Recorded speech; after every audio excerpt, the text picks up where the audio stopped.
কোটা সংস্কারের দাবিতে দেশব্যাপী যে আন্দোলন চলছে, বিভিন্ন শিক্ষা প্রতিষ্ঠানের শিক্ষার্থীরা যে আন্দোলন করছে তারই ধারাবাহিকতায় আজ বরিশালে শিক্ষার্থীরা এসেছে ডিসি অফিসে জেলা প্রশাসকের মাধ্যমে রাষ্ট্রপতির কাছে স্মারকলিপি প্রদানের জন্য। এবং এই মুহূর্তে আমি রয়েছি বরিশালের জেলা প্রশাসকের যে কার্যালয় রয়েছে ডিসি অফিস, সেই কার্যালয়ের সামনে। নগদের কাছে সব গ্রাহকই প্রিয়, তাই তো সারা দেশে ক্যাশ আউট চার্জ সবচেয়ে কম।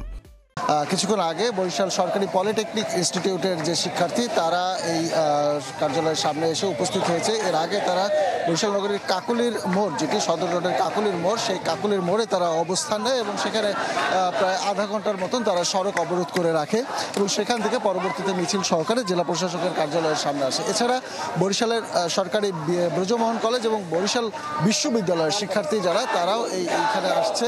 বিশ্ববিদ্যালয়ের শিক্ষার্থীরা বর্তমানে নগরীর বঙ্গবন্ধু উদ্যানে রয়েছে, সেখানে তারা জড়ো হওয়ার পর সেখান থেকে আবার মিছিল সহকারে তারা বরিশালের জেলা প্রশাসকের কার্যালয়ের সামনে আসবে।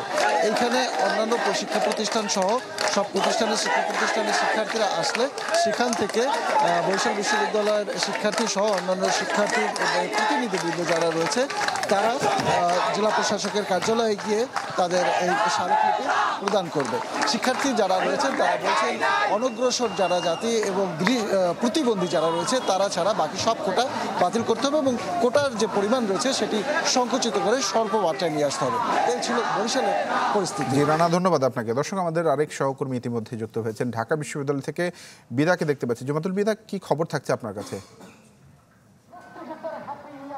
ঠিক কিছুক্ষণ আগেই কিন্তু ঢাকা বিশ্ববিদ্যালয় কেন্দ্রীয় লাইব্রেরির সামনে থেকে শুরু হয়েছে আজকের এই গণ পদযাত্রা এবং স্মারকলিপি প্রদানের আনুষ্ঠানিকতা।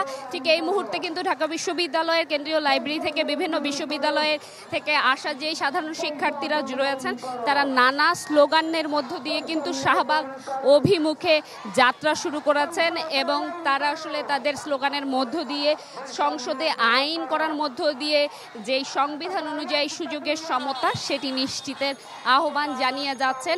একটু জানিয়ে রাখি, সকালেই কিন্তু দেশের বিভিন্ন অর্থাৎ ঢাকার বিভিন্ন বিশ্ববিদ্যালয়ের শিক্ষার্থীরা এসে জড়ো হয় এই ঢাকা বিশ্ববিদ্যালয়ের কেন্দ্রীয় লাইব্রেরির সামনে এবং সেখান থেকেই শুরু হয় আজকের এই গণপদযাত্রা, যার মধ্য দিয়ে স্মারকলিপি প্রদান করা হবে রাষ্ট্রপতির কাছে এবং এর জন্যই কিন্তু বঙ্গভবন অভিমুখে এই যাত্রা শুরু করেছেন সাধারণ শিক্ষার্থীরা। বেশ কয়েকদিন যাবতই কিন্তু চলছিল শিক্ষার্থীদের এই আন্দোলন, যার মধ্য দিয়ে তারা সরকারি চাকরিতে সকল গ্রেডে অর্থাৎ প্রথম, দ্বিতীয়, তৃতীয় এবং চতুর্থ সকল গ্রেডে কোটার যৌক্তিক সংস্করণ দাবি করেছেন এবং সেই যৌক্তিক সংস্করণের দাবিটি তারা আসলে সংবিধান অনুযায়ী তিনটি যেই অনগ্রসর জাতি, একই সাথে মুক্তিযোদ্ধার শুধুমাত্র সন্তানকে, প্রতিবন্ধী এবং অনগ্রসর জাতির যেই অংশ রয়েছে ক্ষুদ্র নৃগোষ্ঠী, তাদের জন্য বরাদ্দ সর্বোচ্চ 5% কথা বলেছে এবং এখন কিন্তু এটি